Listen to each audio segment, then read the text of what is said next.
काश्यपेयं महाद्युतिं तमोरि सर्वपापघ्नं प्रणतोऽस्मि दिवाकरम्।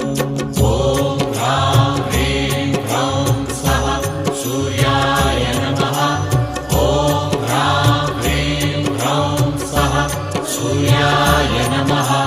जपाकुसुमसङ्काशं काश्यपेयं महाद्युतिं तमोरि सर्वपापघ्नं प्रणतोऽस्मि दिवाकरम्।